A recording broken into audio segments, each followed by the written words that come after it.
Code White alert na itinaas ng Department of Health dahil sa bagyong Opong.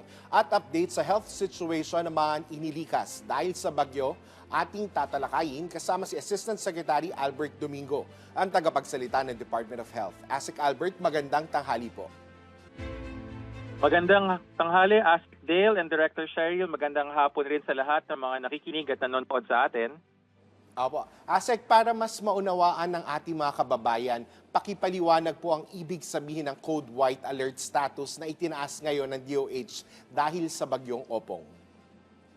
Opo, Asik Dale, ang ating Code White Alert na itinataas ng Department of Health ay nangangahulugan na handa po ang lahat ng ating mga ospital at mga clinics para sa anumang eventuality or mga pangyayari dahil meron tayong ongoing incident or event. Ibig sabihin po meron tayong bagyo.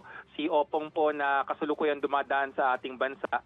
Ang mga regional office ng Department of Health ay naka-standby.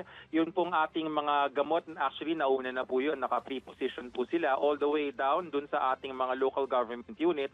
At kung kinakailangan ay meron pang 124 million pesos worth of medical supplies and other commodities na matatagpuan sa mga ibang rehiyon na hindi apektado. Mahalaga po yun dahil pwedeng maglipat-lipat kung sakali po. Ikalawa, meron ho tayong tatlong Philippine Emergency Medical Assistance Teams, ang ating mga kinikilala ng World Health Organization or ng ating WHO bilang emergency medical team. Mga may karanasan ho to, nakapunta na sa Myanmar, nakapunta na sa Haiti, yung iba, tatlo po yan, meron sa J. Bilingad sa Pampanga, meron sa Jose N. Rodriguez sa Caloocan, at meron sa Eastern Visayas Medical Center. Mahalaga rin po yan dahil kung sakaling may ospital, tulad ng nangyari ng mga 2 o 3 buwan na nakaraan, halimbawa sa Macabebe, Pampanga, na nabaha sila, ay sumaklolo ang ating PEMAT na sinasabi at nakapagtayo ng isang mobile hospital na kayang tumingin ng mga pasyente habang ang pasyenteng nasira ay kinukumpuni.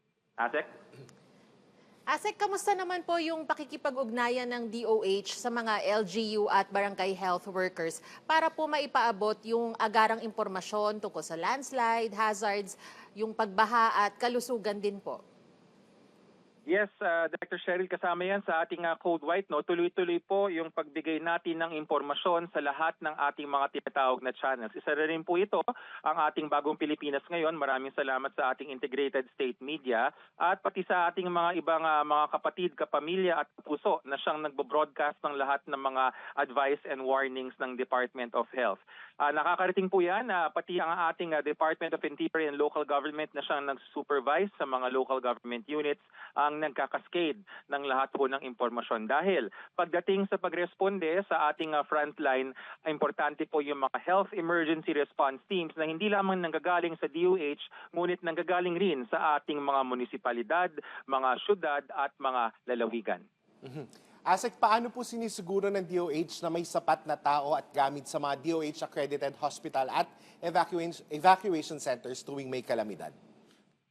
Nako, Asek Dale, marami sa amin bumawi dun sa aming mga leave. Hindi kasama yan sa Code White, no? Kapag nag-Code White po, alam niyo po, yan ho ang tungkulin kasi ng mga health workers. Alinsunod sa aming sinumpaan na tungkulin na mag-aalaga sa ating mga kababayan.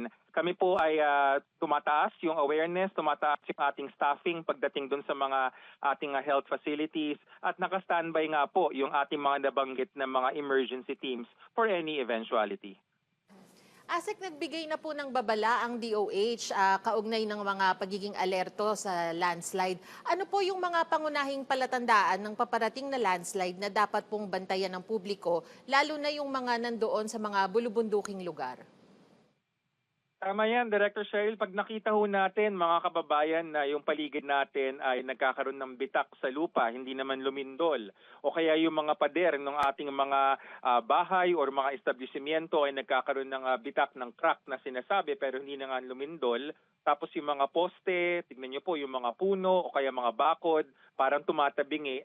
Lalo na kung mabilis yung pagtabingi nila ay medyo umalis na ho tayo sa lugar na yon, lumikas tayo sa mas mataas na lugar dahil maaari nagkakaroon nilang sinasabing landslide.